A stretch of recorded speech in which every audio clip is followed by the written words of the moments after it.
Okie doke. So it looks like we're starting to get our attendees joining us now. 40, we're moving up.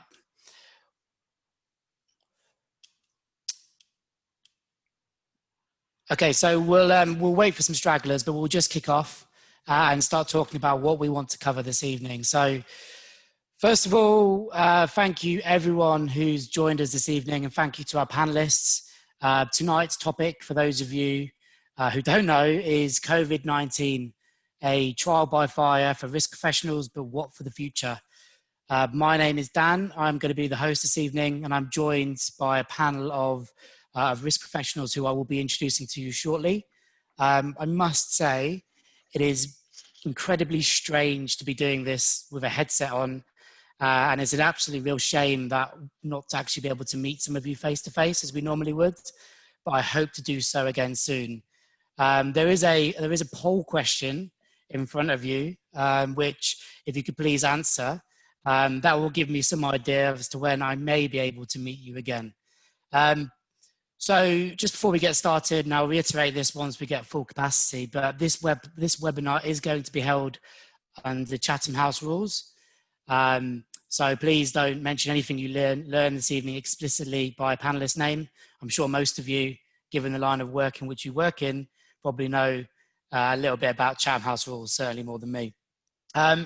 So very quickly from me, what do we want to get out of this evening?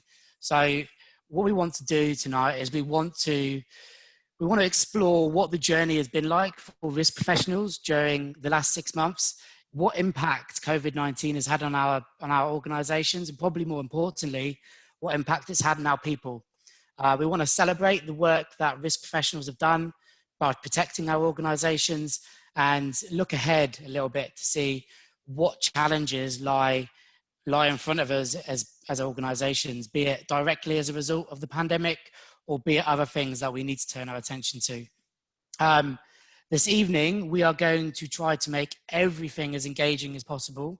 There will be a live question and answer function, and we will be sending polls around like you've already seen throughout the night to get the audience views on current affairs, everything related to risk and COVID-19. My objective for this evening is to not only have an engaging session, but also a productive one and practical as well. So I hope that at least every single person on this call can learn at least one thing that they can take away and that they can impact their own organizations or perhaps their own lives with. The webinar itself is going to be approximately 1 hour of panelist discussion. I will introduce the panelists in a moment, and then from there we will hold a Q&A. So throughout the call, you will see at the bottom of your Zoom bar, there is a Q&A button. If you want to drop in a message at any point, please do so, and then we will pick that up at the end. There will also, as I've mentioned, be polls. So the polls will pop up at relevant times throughout the call, and we'll go from there. I'd also like to make a quick thank you to our partners in setting this event up.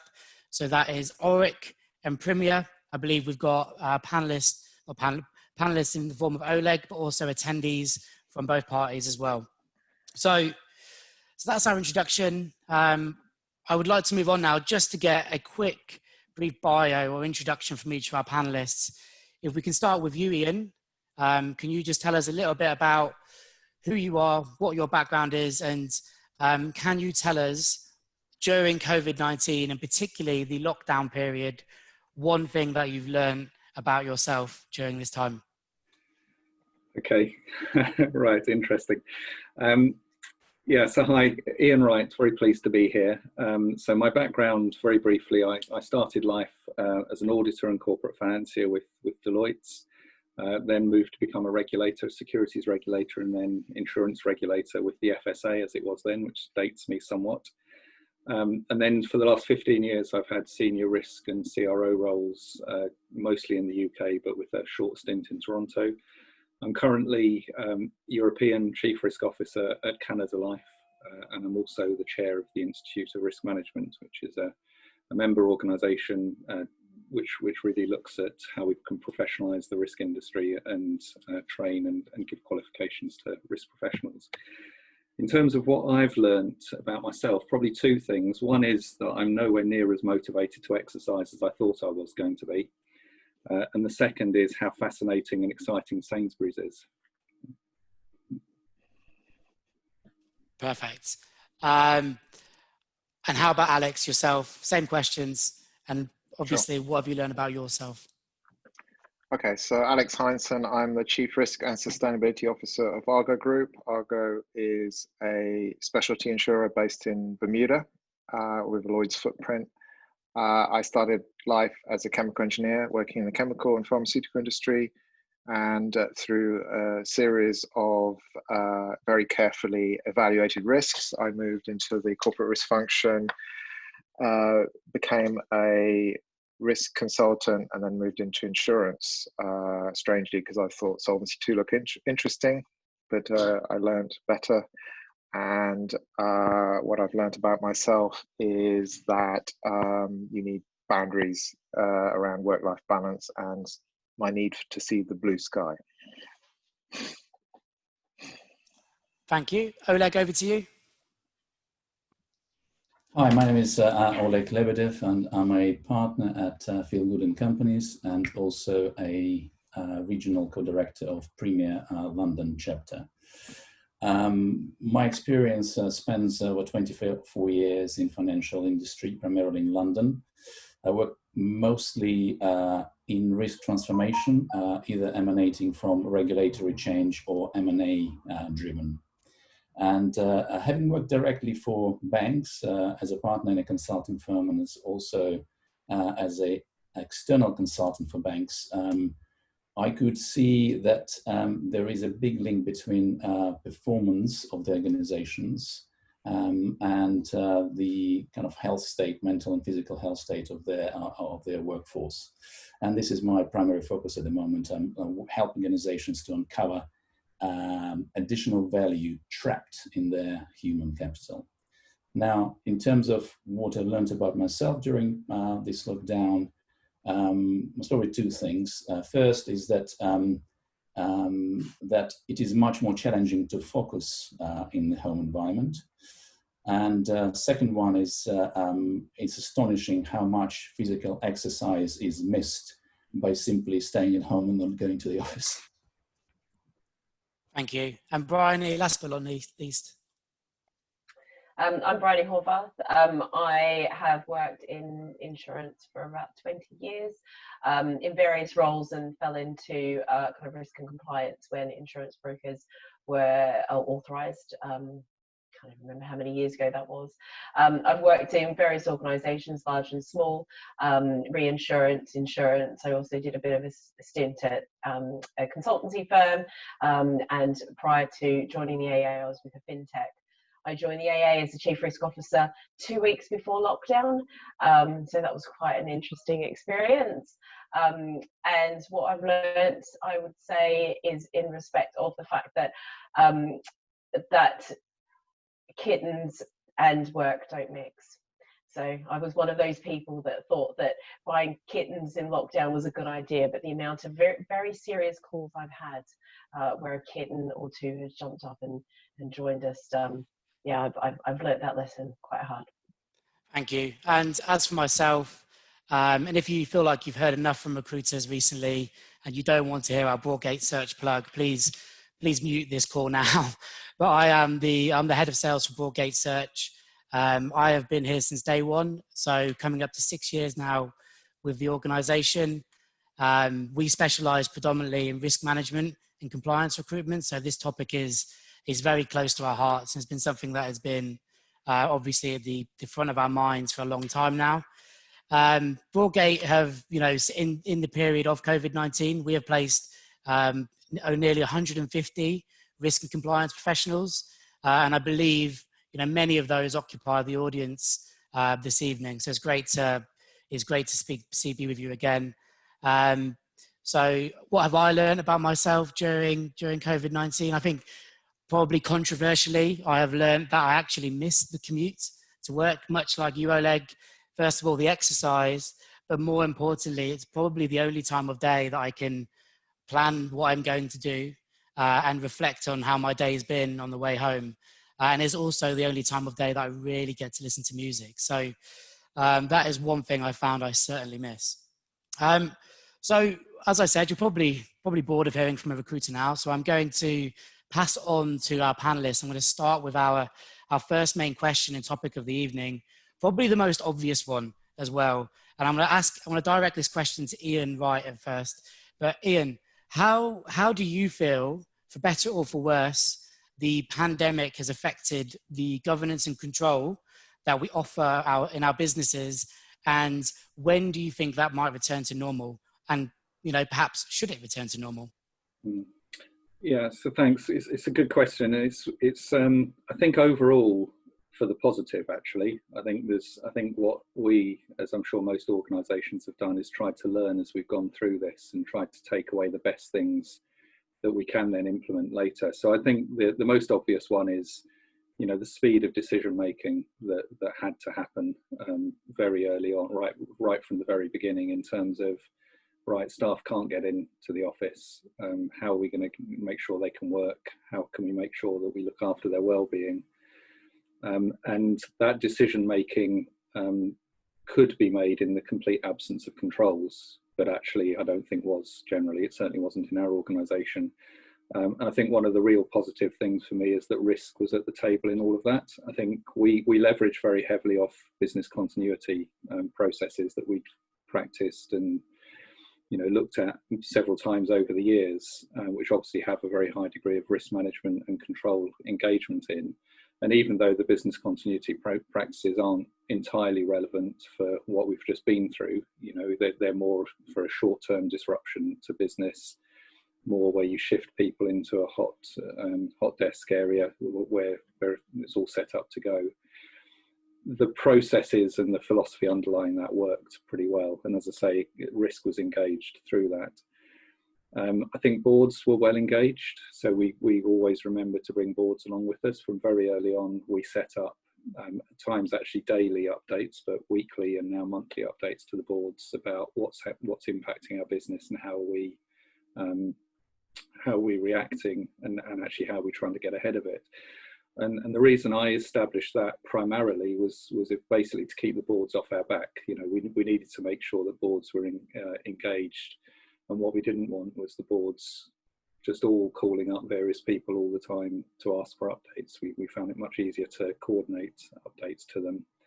And then internally within the business, I think we found very quickly there was a good flow of the essential information to the right places. And so those governance and control processes worked really well. So for example, the credit position, our investment guys were very good at giving very good, succinct, up-to-date positions on our credit positions. I think we had heightened communications, which I'm sure we'll address later, particularly around employee well-being, but also internally about risks and to our employees about risks. I think on the downside, we had to move ahead of the control environment. So we had to move people out of the office and we had to find laptops and give them laptops and ask them to work from home without actually having put all the necessary controls on those laptops. So in theory, people could print, they could email to Gmail accounts. And so we had to do a lot of workarounds to make sure that people were aware of the risks, and we communicated to them they shouldn't be doing those things before we could physically lock those down on the laptops. I think on the downside as well, there's the possibility, and we've been looking at this, but there is the possibility that not all decisions went through due process. So did governance fall down around those? I'm not aware that any big decisions did, but there will be possibly some decisions that we would have to go back and sign off after the event. And then I guess currently is neither a positive or negative, but it's more of a question is actually, are we engaging in monitoring how the position is unfolding, and do we know what key risk indicators and key performance indicators we should be monitoring to know what the trigger points are for us to take further action. So for example, we set up very early on a 3-phased approach. That phase 1 was getting everybody to work from home in a lockdown. Phase 2 would be, as the lockdown's released, what would you do? And phase 3 would be return to office. And the anticipation was we would go smoothly from day 0 through phase 1 for a period of time, through phase 2, then to phase 3. And we're now faced with clicking back from phase 2 to phase 1. And so, you know, what do we need to think about with there, and have we properly thought through the ramifications and the steps we do that? So I think overall positive, but I think for me it's given us some lessons that we can learn. And I think part of the role of the risk function is to sit back and help the organisation learn the lessons. Okay, I'm going to direct this question to Alex. So off the back of what Ian said, and bearing in mind risks move at a very fast pace, how would you say to someone listening, how could they simplify the escalation and the governance during a period like this, particularly taking into mind some risk owners are, you know, burdened now with the SMCI oversight? How can we simplify that escalation process? Yes, well, I think that kind of breaks down into two parts. There's the actual risks of the situation, and then there's the day-to-day. So from the situation itself, we kind of fairly quickly set up a dashboard which was focused on the board, and we broke COVID down into 6 different elements. And we then basically agreed a frequency of reporting and you know, action clearance. From the perspective of the routine risk and control assessments, we tend to do those quarterly anyway, and there wasn't a huge amount to change. And because we've got a system, it didn't require us to, you know, sit down with people and scribble. So I don't think there was a big change, and actually there wasn't a huge amount of pushback about just keeping the thing running. But I think the discussion around the live risks, as opposed to what I call the wallpaper, which are the things that are always there, that moved at a pace, and there were periods where those risks were moving pretty fast, and we had to kind of adapt and go with the flow rather than kind of stick to a process. Okay, thank you. So Bryony, I'll move on to you quickly. And within your organisation, you know, would you cite that you've seen any changes? Have, you know, has automation been brought forward? Have processes moved more online? Is there less paper processes? And, you know, particularly for the AA, you know, where customer interaction is probably quite face-to-face, has that had any impact as well? Yeah, so I mean, we did bring forward some initiatives in respect of automation, and you know, in terms of kind of web forms and being able to people being able to deal with us via those methods while we're trying to get our call centre operatives home. You know, there has been, in terms of the wider strategic planning, us kind of re-looking at that and then making sure that we are bringing forward activities where we think that's going to future-proof should this go on for a long time, which it most probably will. I think ours, you know, I think our kind of risks and issues, you know, were very, you know, specific to what we do. So we have a lot of face-to-face customer interaction. We have a considerable number of call center staff. So we did focus initially on terms of making sure that we could make our staff safe and get them home. And then also there was a huge focus in respect of us actually going out and visiting customers on the side of the roads. You know, we didn't stop any of those services. So, you know, a lot of our, you know, conversations that kind of happened at the start of the pandemic, and even now to a point, you know, focused on risk, but very much in respect of kind of safe systems of work and making sure that we had all of those things in place. And then I think the kind of more operational kind of bits around kind of risk and controls assessments, etc., that are part of the normal cadence of the business were put to one side. Okay, thank you. And then I guess for you, Oleg, as well, I'll just add to that. Would you, and actually probably the panelists as well, I'd be interested to hear from, but when we talk about risks going forward, I think it's been quite well stated, and maybe you'll disagree, that there perhaps has been, you know, some less regulatory pressure. Have you guys found that there has been, you know, reduced regulatory contact during the pandemic? And if so, could we argue that there is going to effectively be a bottleneck effect? So when we do, kind of leave the pandemic mode, are we going to be met with lots of things at once? So Oleg, if you want to start on that, it would be good, but then we'll pass on to the others as well. I think it's natural, because obviously there is a certain bandwidth that people have in any organization.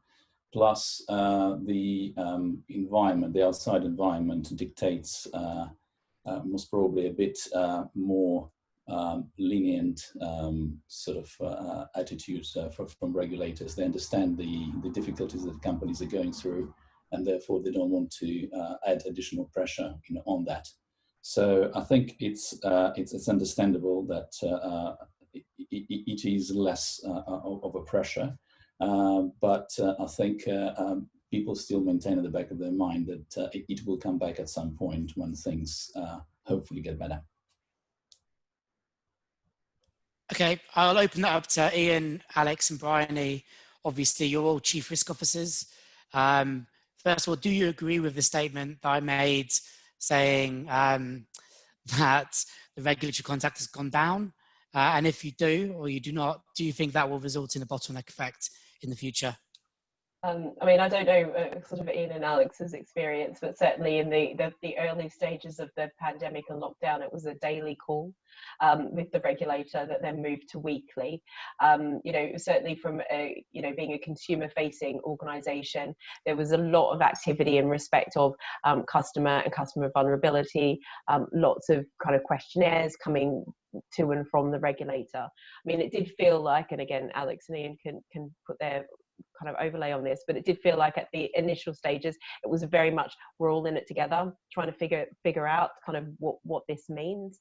But certainly from a GI perspective, although the regulator contact, we now no longer speak to them on a weekly basis, they have in the last couple of weeks put out some pretty punchy GI, DCO letters. The pricing practices came out today. So, certainly in my space, I don't think that it's meant that there's been any slowdown whatsoever in their activities. Okay, we've had a question which I think could be, unless someone else wants to add to that. Sorry. Yeah, should I go? Because I agree, and I think being an ex-regulator, sometimes this gets a bit of laugh, but you have to remember that regulators are people as well. And so when there's a crisis like this, not only are they living through the crisis, but they automatically go into the stuff that they've been trained to do, which is contacting the firms they deal with and asking them questions and making sure everything's okay. And it takes them a little bit of time as a corporate to actually get themselves in what are the things we should be asking, what's the frequency of discussions. So you get a sense of overwhelming contact from a regulator very early on in the process, which very quickly stabilizes, which is what we found. And I actually think that, I don't think the contact reduced, but I think they were actually very proportionate through this. As Oleg said, they took things off the table actually pretty quickly and said, look, we're going to defer this, or we're going to come back to this. What we want you to do is focus on X, Y, Z. I think they've been a bit too protectionist, not necessarily the UK regulator, but some of the other regulators I've had to deal with across Europe, particularly in concerns about seeing capital go out of their jurisdiction. And I think that goes back to the financial crisis, where you did see some companies moving capital very quickly out of Europe into North America. And so I think that the current conversations we have with European regulators is about how can we move capital around the European group, which we need to do to operate effectively. And they have a very different agenda, which is to make sure that local statutory entities are properly capitalised and maintain a very high degree of prudence. Okay. Any closing thoughts on that, Alex? We operate internationally, and there was really an explosion of requests, and all very different. We have a number of US states as well as Bermuda and the UK and Europe, and we had to put a task force on to dealing with the requests. That there are also requests from rating agencies, and just trying to make sure that we were consistent and we recycled the statements that we were comfortable with making, so that we didn't contradict ourselves, given that regulators talk. So I think there was actually one of the 6 boxes on our tracking of COVID was just data requests. At one point, it felt like the data requests were worse than the risk. So that didn't last long, but there was a feeling that for a while it was feeling a bit like that. Okay, I've had a live question which I'm going to utilise. So you can't say anything back, Bill, but thank you for your question. And this is quite a nice segue from one of our stakeholders as risk professionals to another. So outside of regulators and how well they think we've done, how do you think what is the belief of customers and how you performed during the pandemic? Are the customers being more tolerant than before? And is that tolerance continuing? Brian, I'd like to lean on you on this one, because whilst obviously everyone has, you're welcome, Bill, has customers, the AA is quite unique in how they interact with their customers compared to the likes of Canada Life and Argo. So what's your view on that, basically? So I think, the AA is, I guess, uniquely positioned in respect of this, because the AA are known to be there in a crisis.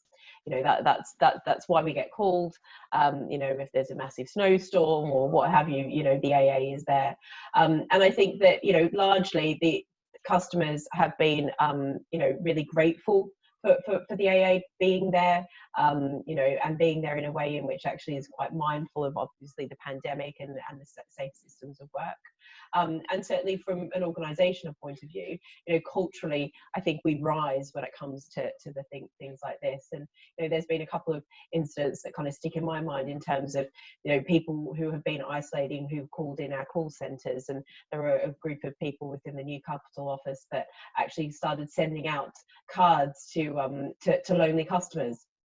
And then a patrol that went out and saw a customer that was isolating, and they jokingly said, "Oh, do you have a spark plug for our lawnmower?" And the patrol actually got one and went and returned it, returned the next day and gave it to them. I think that there's always going to be an element in, certainly in respect of, say, the face-to-face service, where there's been sort of a bit kind of questioning in respect of methods and things like that, but largely the AA has stood up during this crisis and provided service in the way that we know how to, and it's kind of like being there and helping and supporting our customers. Okay, thank you for that. That's really useful, and I think a really good insight into the culture of the AA. And clearly there's a connective vision there to support your customers. On the topic of culture, and on the topic of how businesses actually conduct themselves, now in reality, would you guys say that there has been a firm culture change? And has that been deliberate? Have you had to enforce a culture change, or has it been quite natural? I'll open that up to anyone who wants to take that question. Or I'll pick on one of you. I'll have a go. Go on, Alex. I think we moved quite smoothly from working in the office to remote, and I suspect we surprised ourselves, but it all kind of happened in 48 hours. But the human beings take a while to catch up and adapt, and I think it took 3 or 4 weeks for the shock to really hit people, the fact that they were sat at home. And there was a dip, a mental dip for a lot of people. And I know we're going to talk about health and well-being, but I think one of the things we needed to do was to acknowledge that. And we put a lot of effort into kind of staff town halls and communication and engagement. But we've actually had to kind of push people to take holiday because people kind of they kind of feel like it's not so much working from home, it's they can't leave work. And I think the CEO's taken the lead by taking a week off and basically not being available and making it clear that he expects other people to.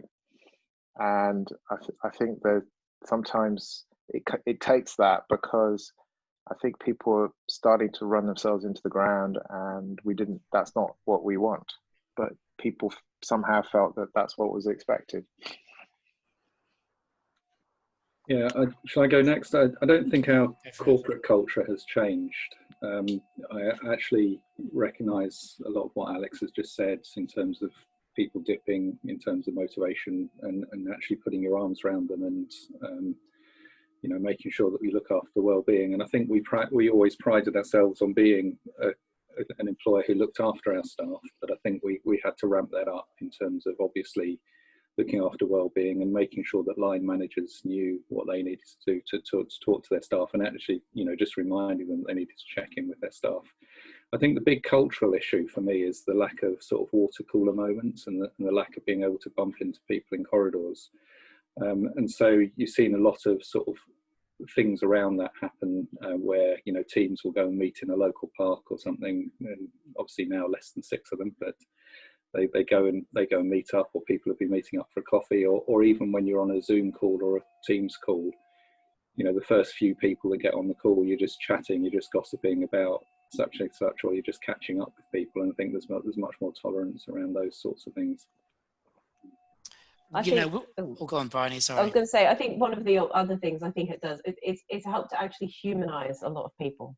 You know, as I said, I've learned kittens don't mix. And you're having a very, really serious conversation, and you know, and you know, kids run in, or you know, things happen, and you know, I think what it has done is that, you know, while everyone is very professional, I think, you know, it's forced lots of people to kind of, you know, be seen as a bit more human and tolerant, and I think that actually has been quite a positive thing, especially, you know, when we're talking about kind of diversity in the workforce and making sure, you know, people can bring their whole self to work, and I think that this actually has helped facilitate that.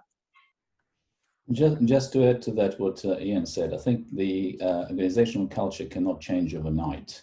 But clearly the new working environment, what Bryony just mentioned, you know, will bring some changes, you know, to it. But you know, the effects that we will see most probably will also be influenced by, you know, new people joining the organization who never worked in the office, who never seen other people, who never, you know, had this, you know, water cooler moment. And I think, you know, that is, you know, quite a big risk to manage, I think. Agreed. So, you know, if there's someone on the audience now then that, you know, potentially is struggling with a cultural issue during this period, what advice would you give to them to remedy that? Is there anything we can do to fix the problem if culture is deteriorating? I guess Oleg would be a good one for you to answer, given your background. Well, I think you know, the key for me is that you know, very often you know, we look at, you know, people in the organization as you know, as a resource, and not necessarily the main resource. Strangely enough, having said, and we typically look, you know, when we look at people, we look at their education, we look at their skills, at their experience. You know, what they have done in the past, and what they can bring to organization. But all of this is underpinned by their health, you know, both physical and mental. So if your health is poorly, then you won't be able to perform as well as your you know, healthy colleagues. So how do you then, you know, manage this? How do you ensure that the people are, you know, healthy, and they can perform their activities to the best of their you know, optimal performance? Now, it is interesting that you know, when you start looking at health, people are very much focused on mental health at the moment, and you know, there's companies doing a lot, and especially in this pandemic, when, you know, everybody's working remotely. You know, managers are spending additional time checking in with people, making sure that, you know, they understand their concerns. But, you know, very often what you end up with is taking the word of the people, you know, how they feel. And people say, well, I'm feeling all right. And, you know, that's all you take in. But no matter how much you motivate people, ultimately, if there is no physical strength behind it, this will run out, right? This motivational effect will run out. So that's my view. Okay. I think mental health is a particularly interesting topic. I don't know if you've seen it, panelists, but we shared a poll midway through this call, and the question was, during this period, what has been the biggest challenge for organisations? Was it lacked skilled resource and recruitment? Well, sadly, it was the least scored. Effective management, engagement with government and regulators, poor risk infrastructure, mental health, or productivity working from home. And mental health was by far, mental and physical health was by far the dominant answer there, with 37% of the attendees voting that was their biggest concern, followed shortly by productivity working from home.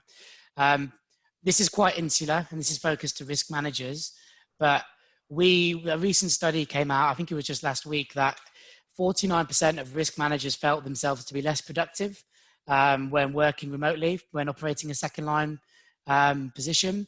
How as business leaders, how as people that, when owning risk and owning a big part of the organization as it is these days, how do we ensure that business leaders are keeping the wider business motivated and keeping them engaged?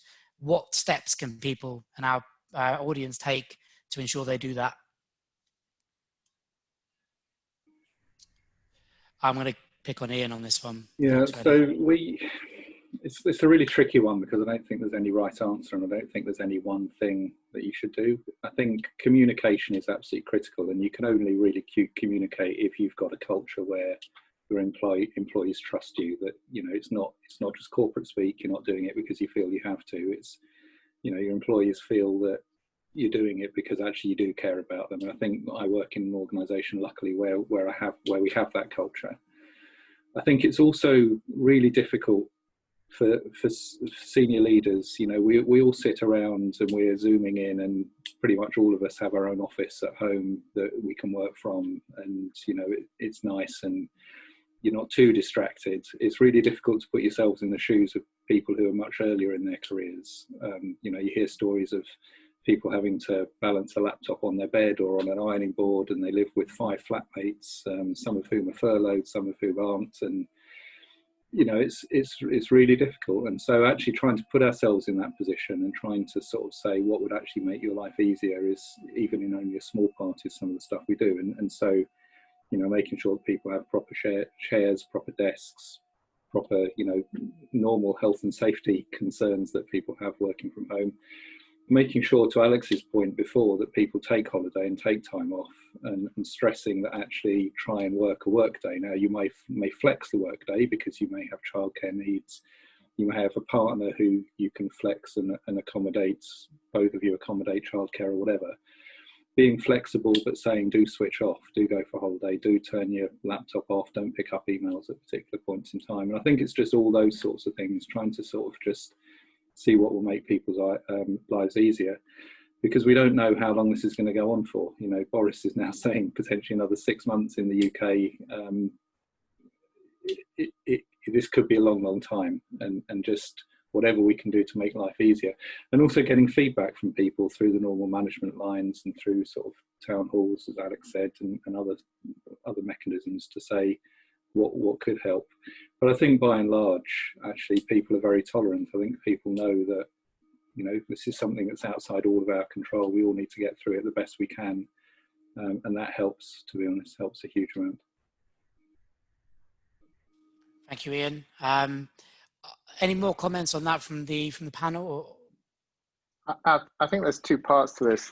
Ian's talked very well about, looking after your own team, and, obviously we need to communicate more often and keep our finger on the pulse in terms of people that are struggling.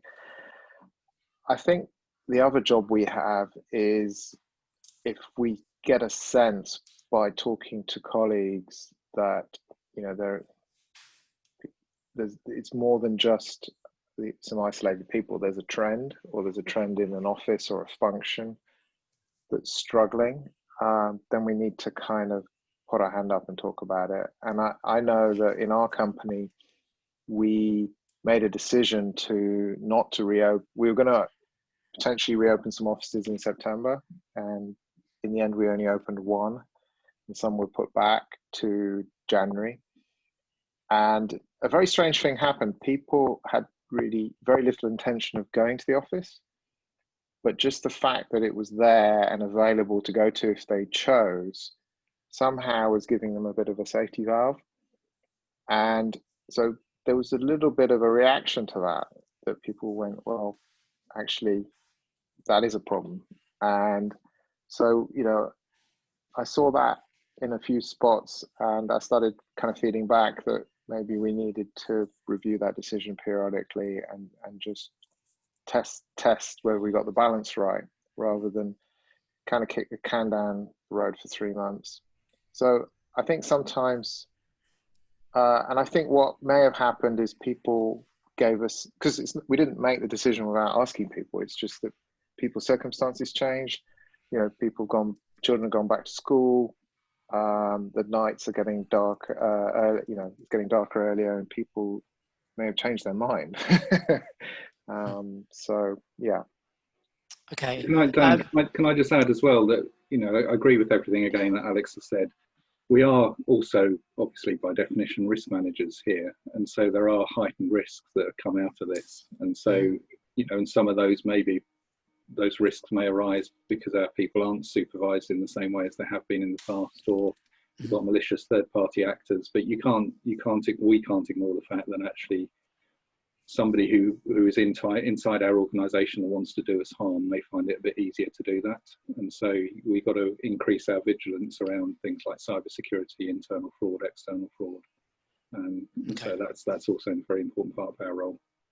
You stole my question there. Oh, sorry. But there was an interjecting question I wanted just to ask Oleg, and it would be, there was a lot of talk has been made about, how working from home has been made people more productive. And at the beginning of lockdown, there were surveys going out left, right, and centre, and you'd see it on social media, you would see it elsewhere, that 90% of people said that they preferred working from home. Those surveys have stopped. If we were to do a survey today, Oleg, what do you think people would say? Do you think there is a pull to come back to the office? Do you think people need that routine, or do you think people are happier now? Well, I think it's it has two sides, right? So if, for example, there was no risk of contagion, or if you're absolutely safe to go to the office, I'm sure that people would choose to go to the office now, because they have a bit of a fatigue, working from home. Although they, many of them have been, set up now working from home.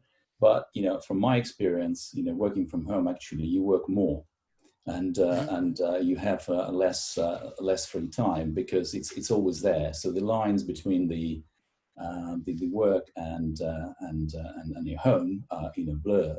So it's becoming more difficult. So, and obviously, when people are asked, whether your productivity is increased or not, I think it's obviously a very subjective, answer. So you want to look at how does it translate into your company's performance. But there are studies that show that, for example, work-related stress in the US costed industry $500 billion US a year, and actually European Union numbers are pretty similar, but in a euro denomination. So it is unlikely that purely and simply, going on lockdown and having been lumped with additional stress inducing, pandemic news and potential loss of jobs and various other things, this level's reduced. So I would say that, most probably the productivity is even lower now than it used to be. Thank you for that. I think, Bryony, you said to me the other day, it feels not so much that you work from home, but you live from work. Is there Pretty much, anything yeah. you would like to just add to that before we move on? Yeah, no, I mean, I saw that meme and I was like, yes, actually, that's very Meme. apt. Yeah, it's very, very, very apt. I would say that there is a question mark over that productivity, because I do think that what this is forcing organisations to do is actually look at the way things are done to become more productive.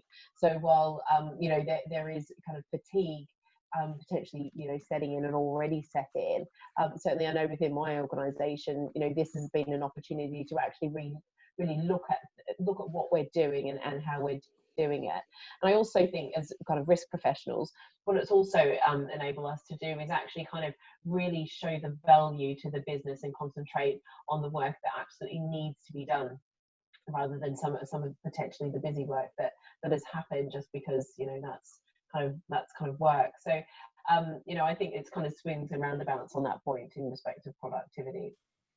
The last question I have on health, and this is a very direct kind of COVID-19 health issue, because at the end of the day, there's a health crisis, and we've spent more time talking about, you know, the mental health. But in your businesses, how are you future-proofing against future COVID-19 issues? Say, for example, you know, anti-vaxxers, people who are, you know, have opposition to vaccines. Are you doing risk assessments on, you know, people based upon their ethnicity and their age? Are there any measures that you're putting in to return to normality, but actually safeguard the physical and, you know, the, let's call it COVID-19 health of your employees? I think in respect to that, I would say we did a lot of work retrospectively in terms of policies. So when it first happened, in terms of the policies that we had, we absolutely looked at kind of the employee health and well-being. And as we're bringing people back into the office, because we do actually have offices that are open, you know, we are prioritising those to kind of continue to work from home, etc., who might be at higher risk. So it is something that is alive. I mean, in terms of that longer term thing, you know, I don't think we've got to the point where we're starting to doing profiling on our staff base to see what risk is. But certainly, as the situation progressed, as the government guidance, you know, changes, certainly that is something that we are actively considering. Okay. Yeah, I think one of the things before COVID, when we were doing pandemic modelling, we focus very clearly as a life insurance, you know, and a provider of health insurance and life products, on the financial impacts. And I think we've learned now to think more about the operational impacts and really bring some of the business continuity and operational resilience learnings into that. I think one of the things that's really quite stark in this, and we all, you know, we've all said that we reacted very quickly.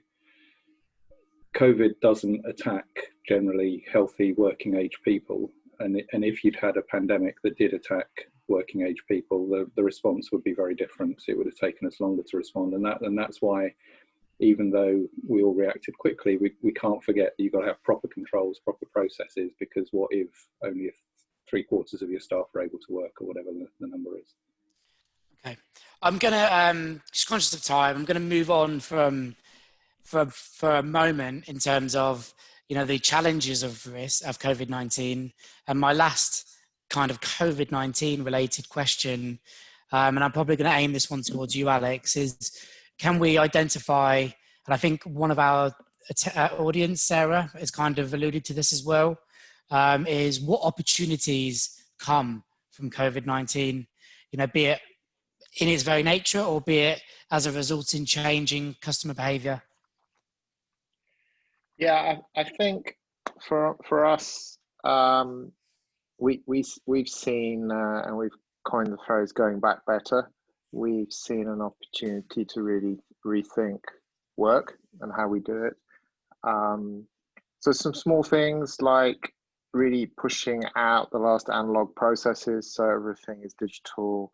You know, one of the few things that physically had to happen in our company was a mail room, which is ridiculous.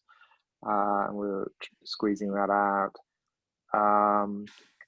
And I think we've spent a fair amount of time kind of talking around what the future of offices looks like. We've got about 25 offices around the world, some of which will not reopen, some of which will be redesigned, because I think what people value in the office is collaboration.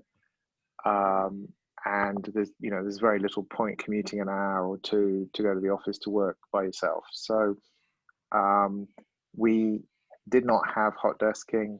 We're likely to have hot desking. We're likely to have more collaboration space. We have also identified this as a ESG, environmental social governance opportunity, in terms of the amount of travel that was done and the carbon footprint of the travel and the offices. And we've set targets now for 2021 compared to 2019 with significant reductions. So I think there are some upsides, and we're still trying to find them all. But I think the getting that work-life balance and just reinventing how we operate. Any other comments on that before we move on to our final topic? Yeah, I would just say that the collaboration point has been key for us. It was something that we'd actually explored, prior to lockdown, in terms of, some of the estate we needed to change or reconfigure. And that's one of the things that we are really exploring, is, how we use our offices in a more efficient way. And it does go back to that whole kind of, why travel and commute and sit in an office and not talk to anyone and not have that, when you can do that at home, and actually, repurposing the space to make that teamwork and collaboration more effective. Okay, thank you for that. We've got about 5 minutes left until we move on to Q&A. So audience, please get your questions in now. We're only going to spend 15 minutes to potentially half an hour discussing that, and we'll try and cover off the last topic now. So the last topic, I think, is really relevant, and I think everybody feels guilty of this, be it a risk manager or in any walk of life. But have we been so consumed and blindsided by the pandemic and the amount of work that's gone into firefighting that we may have forgotten other key risks and issues concerning sustainability, perhaps? Immediate things like ESG and climate change come to mind. But do we have any thoughts on that, panel?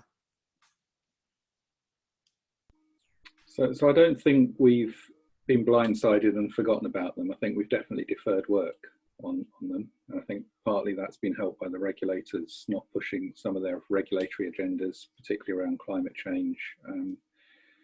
I think we recently, or relatively recently, started picking up some of these things that we'd missed. We had areas of our risk management framework we wanted to build out, and we sort of probably lost about 3 months on that and started building it out. Climate change, we've had people carrying on working on that. I think it's getting more senior management and board attention now that we're through sort of the initial stages of the crisis. So I'd say not blindsided, but deferred. And obviously, as some of the other panelists have said, we have a different range of risks and opportunities that we need to reassess and think about alongside those. Alex, your role at Argo is Chief Risk and Sustainability Officer. Is there anything that comes to mind when I ask that question? Yes, I think we've spent a lot of time in the last 6 months on the social aspects. We've talked about it all just now in terms of well-being and communication and engagement. And I think we're going to need to go back to the E, as Ian said. And I don't just mean from a PRA, climate risk point of view, but just there's pressure, I think, going to start building again from NGOs and investors. And I think I can see some of that coming in terms, there are a couple of large projects in Australia and Canada that are drawing a lot of attention, and the NGOs are targeting any insurers that are silent on whether they're insuring them. And I think that kind of momentum will pick up again. So the pressure on the insurance industry is not just going to come from the regulators on that issue. I don't think I'm people on have mute. forgotten. Sorry, I'll let you go. Yeah, I don't think people have forgotten about the risks. You know, every organization has a risk register. They prioritize risks, and it's a question of bandwidth and crisis management. What is the most important? So, as Ian said, it will come back later when the crisis is out of the way. So, we just released a poll to our audience there, saying, you know, post COVID-19, which is probably the wrong phrase, and it should be as well as COVID-19, what are the most important risks for an organization to manage? Cyber risk, climate risk, risk of economic downturn, and credit risk delinquencies in other, to which one person voted other. I'd love to know what that was. But the outstanding winner of that has been the economic downturn.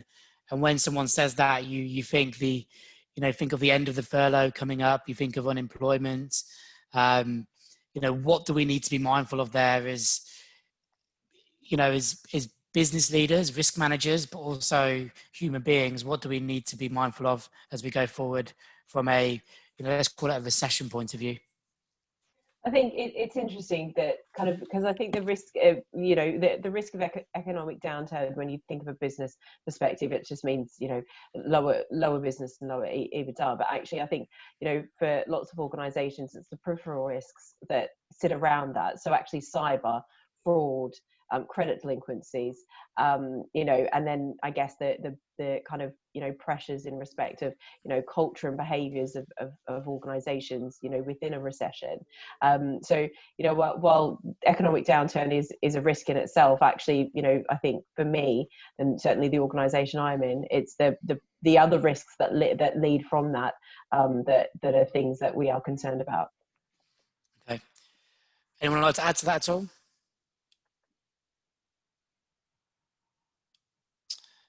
Not to worry. So I think we are about 7 o'clock now. We're going to move on to some Q&A. So any last questions, please fire through, and I'll go through the ones we have. That should take us probably, as I say, 15 minutes. But the main event really is yet to begin, which is giving us all a chance to network. We've got, I think, 80 professionals on this call. Including the panel. So, it's a really good time to speak to like-minded individuals. And there is a link that has just been sent in the chat box for the networking session, which will probably commence in about, say 15 to 20 minutes. So I'm going to read out some of these questions, which will take us back a little bit to some of the other topics. The first question that we've got, funnily enough, comes from one of the first ever speakers of a Broadgate Search Social, and that's Cameron Marr. So Cameron, you've asked, processes, procedures, and risk frameworks in companies are established on the basis of historic office-based environment. All these need to be completely redrafted and restructured to reflect a new normal of future working involving a high proportion of remote lending. So shall I have a go at that? You go. If you want to read it again, you can just open the chat for Q&A. Okay, I worry, this is one I worry about, to be honest, and my answer is going to make me more worried in that I think the answer is probably no, there shouldn't be a wholesale rewrite of all those, because actually the processes and procedures are about, people and how we interact and how we get the right information we need to make decisions, including risk decisions. The thing I worry about is, am I missing a trick in that? And I know you're going to come down to one of the other questions. One of the other people has said something like, if I scroll down, my organization has become more creative, innovative, etc. I worry that we should be a bit more creative and innovative, and maybe that would then lead to a more positive answer to your question, Cameron, in that yes, we should. But at the moment, I don't think it does. I think we look piecemeal at what is different and then what needs to change as a result of that. But as I say, I worry that I'm missing a trick, and thinking of it holistically may give a different answer. So I'll be lying awake at 3 o'clock in the morning worrying about your question now, Cameron. Yeah, Cameron has a way of doing that. Does anyone else have any points or any topics on that one? I think it's something that we're actually exploring. So I think it's it's working now. So therefore don't touch it. But certainly, as you know, we are looking at the different kind of ways of working going forward and the models. One of the things that's part of that project work is actually to look at operational processes to see whether or not, you know, changing the way we work to a more remote, more connected, you know, way means that we can actually make some operational changes that are more efficient and more innovative. I think it's a slow burn, because obviously we want to make sure that it's right and it's not a knee-jerk reaction on kind of a situation we found ourselves in that hasn't necessarily been planned that effectively. Well, every change costs money, right? And this is not a time to do sweeping changes to anything within the organization. You know, clearly we're still in a crisis, and you know, we're still in a crisis management. So I think that most probably dictates the decision. But clearly, some adjustments need to be made, especially if they are sort of on the back of some new opportunities identified in the business models that organizations might explore. I think one thing that struck me is, as meetings are remote, the length of the meeting, there's a limit to the length of the meeting, and there's pressure to kind of keep it short. And so we're spending more time writing short reports, if that makes sense, and boiling stuff down. And summaries on a page, and we've been exploring using Power BI to do dashboards, and so that there's a premium on keeping it succinct and getting to the point, which maybe before we were a little bit flabbier, but certainly I detect some of that is just normal business, but it's heightened by the fact that people have got video fatigue, and you know, they just want it in simple terms. Okay. Any more comments on further questions on Cameron's notes? No. We'll move on. So we have a question here from Clive Martin. Thank you, Clive. So the question is, a couple of examples have been given of flexible risk management components, e.g. around decision making and controls, etc. To what extent, I'm sorry, I just lost it. To what extent is this making you think more proactively about the broader agility of your risk management capability? I'll leave that open for anyone to conject. I think for me, I mean, I guess I've come in 2 weeks before a lockdown to a new organisation with a view of actually looking at the risk management framework, and I do think that what the situation has done is actually really focus the mind on how the organisation works, what are the most important kind of risks and issues, and then kind of flexing ways in which to engage. So I do think that you know, this has kind of helped with that agenda, you know, and made us a bit more agile in terms of what's going on. Yeah, and I think for us, we've got good people embedded in the business who think fairly agilely, so they've been able to react very quickly and work with the businesses. I think what we've done is we're investing very heavily in upgrading some of our systems, so particularly stress and scenario systems, actuarial systems, to make those work quicker to support proper decision making. Okay. Are there any more comments on Clive's question before I move on? No. I move on to a question which will take us back to our mental health topic. I think we may have actually covered this already, but just to reiterate, is there any, you know, is there a sense of fatigue coming into business operations with the new operational norms? Oleg, probably one for you just to reiterate and recover.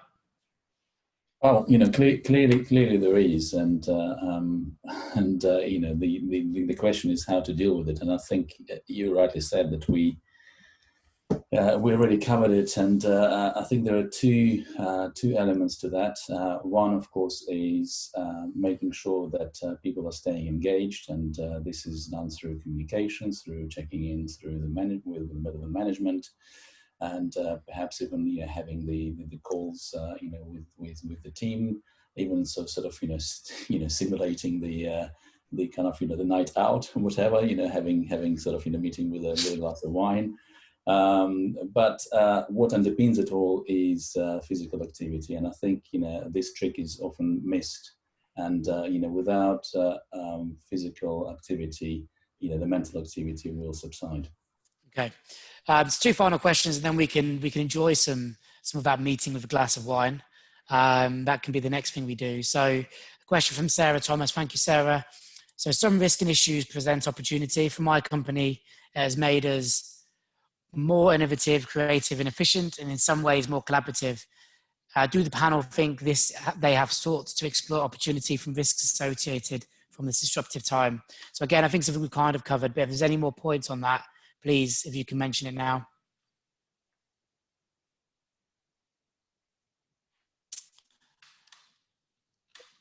I think, as I said, I think that this actually has kind of forced ourselves to think about kind of innovative and creative ways of solving problems. I think that, in terms of especially the immediate lockdown, we had thousands of staff that had to get off site, and setting up a remote call center, from home really forced us to think kind of, creatively in respect of problem solving and risk mitigation around that. And there certainly has been a real kind of wants to continue that with kind of the normal business decisions going forward. I think that it sparks people kind of, well, what the art of the possible is in terms of some of these things, especially with an organisation like the AA that's been around a long time, that's sort of legacy processes and culture. So, certainly I think that, from the AA's point of view, absolutely, we have started to do that and continuing to think about that. Brilliant. Any more comments before I move on to our last question? Yeah, to add to that, obviously, before the pandemic, many organizations thought that quite a large proportion of their roles could not be done remotely. Now, this has changed, with the pandemic, when they were forced to do it. So, and that shift in thinking, opens new reassessment and new look at things, and therefore creates, opens the mind to explore new opportunities. Okay. I'm conscious of time, so I'll move on to our final question, and then we can do some networking. So what is the panel's view of the PM announcement today? Will they be telling all their staff who can work from home to do so, regardless of an individual's home/setup? I guess it'll be interesting to know, what the implications of that might be. But does anyone want to cover that? I think my organisation has probably got the most people who are working in offices, and we're considering that position. So we are set up to be able to move people out of the offices back home to home working, but we have actually kind of maintained a blended model. That said, there are a lot of people who are back in the office and they've actually chosen to come back into the office for various different reasons. And we have actually, put a lot of work in terms of safe systems of work, making it COVID secure workplace, 2 meter plus, etc. So, we are going to relook at our plans and make sure that while we can still, maintain what essentially is a key service to the customers, but also keep our staff safe as well. Okay. Perfect. We've covered them all. Unless anyone has any final questions or answers? No, lovely stuff. Okay, so you will find, thank you first of all, actually, to the panelists for taking time out of their schedule. I appreciate you guys have, particularly at the moment, really high priority jobs and certainly high visibility. So thank you for your time. Thank you for our participants and our attendees who are left with us.